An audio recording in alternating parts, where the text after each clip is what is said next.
Muy buenas noches, vamos a continuar con el tema de imágenes del tratamiento y curación de las fracturas. Vamos a hablar de las barreras de clavos intramedulares, donde vamos a tener que estos dispositivos se utilizan para tratar fracturas de huesos largos principalmente. Y hay dispositivos que están diseñados para cada tipo de hueso largo y también dependiendo de la fractura. Vamos a tener que en cuanto a la técnica quirúrgica va a ser por clavado cerrado, que se debe usar bajo guía fluoroscópica, y clavado abierto bajo visualización quirúrgica directa.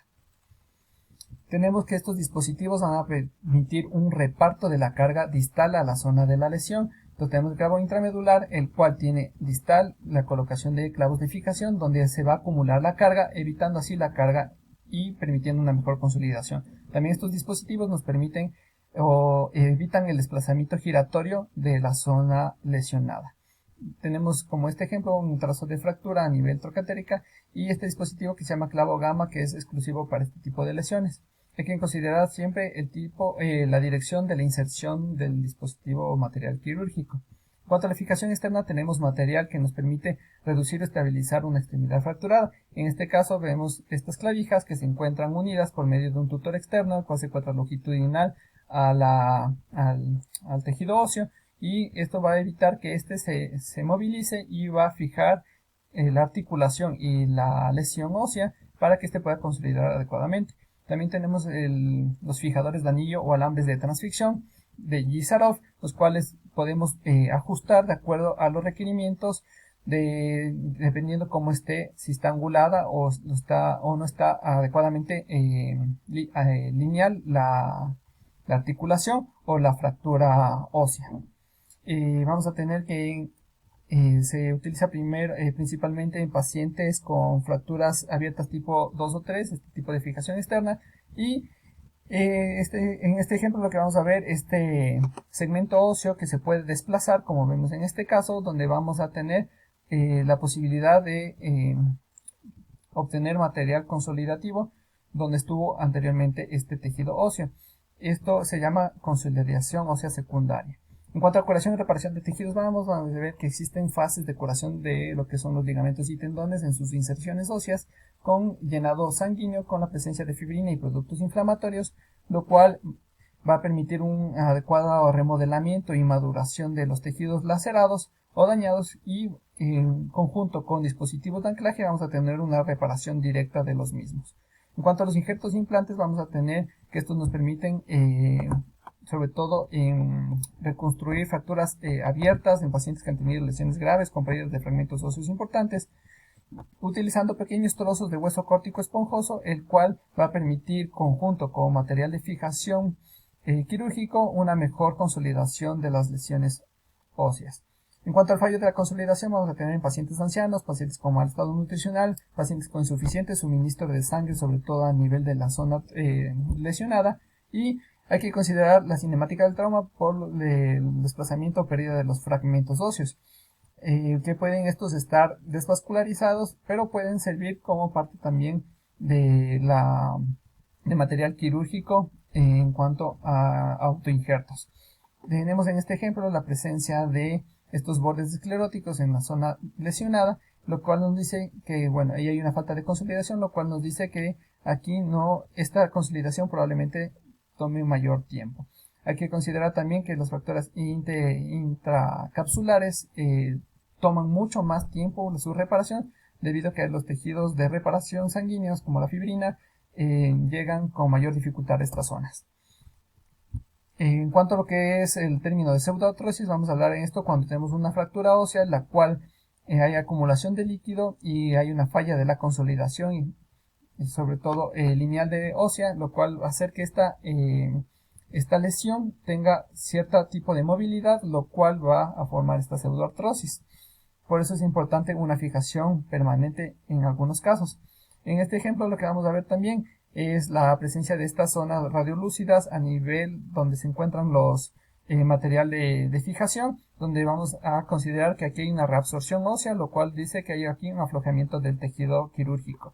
En este caso vamos a ver que hay una solda delgada de esclerosis paralela al material de fijación, lo cual nos dice que igual hay una pérdida de la fijación y en esta interfaz metal-hueso.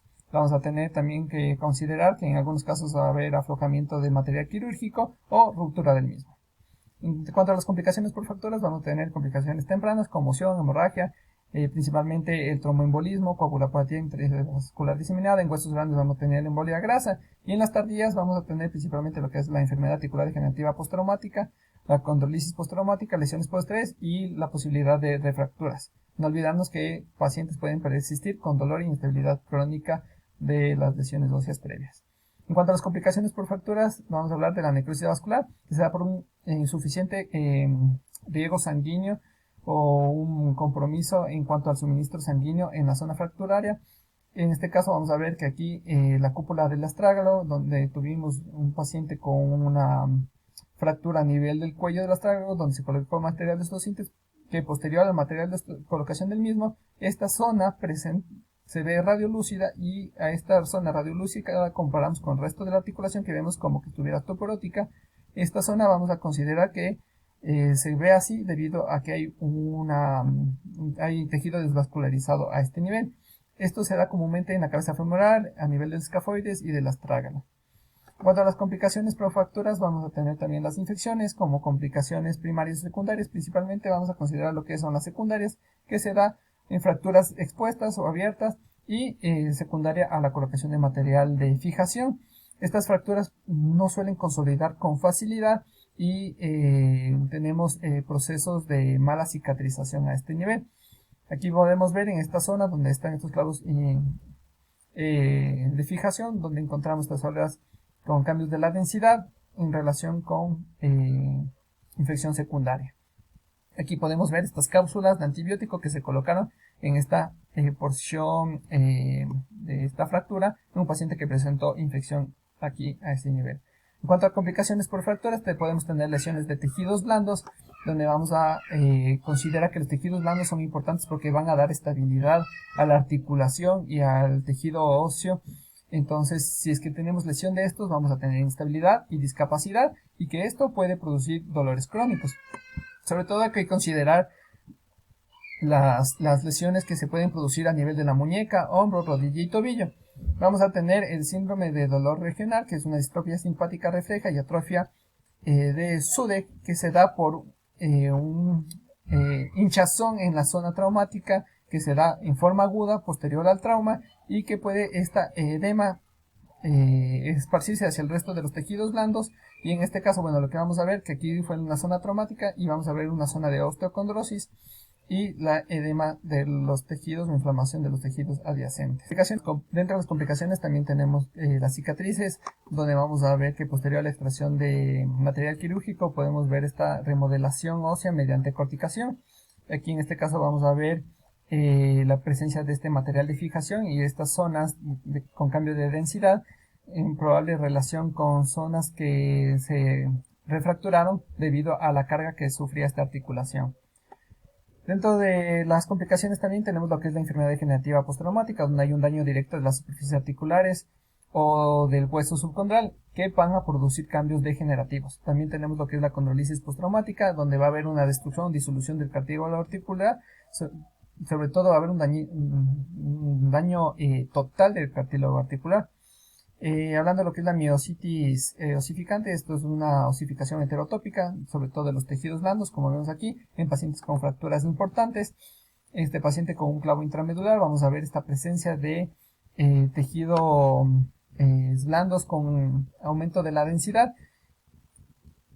y esto va a producir problemas mecánicos en esta lesión. En cuanto a las imágenes después del tratamiento, es importante considerar las radiografías, que son el método habitual para obtener imágenes de curación de las fracturas. Tenemos imágenes tempranas y de seguimiento. Las tempranas van a permitir verificar si la reducción está adecuada o la precisión de la misma, la colocación del dispositivo de fijación si es idóneo, y en cuanto al seguimiento vamos a ver si el proceso de curación, investigar posibles complicaciones y el retiro también posible del material quirúrgico. Gracias por su atención. Cualquier pregunta, por favor, al profesor. Buenas noches.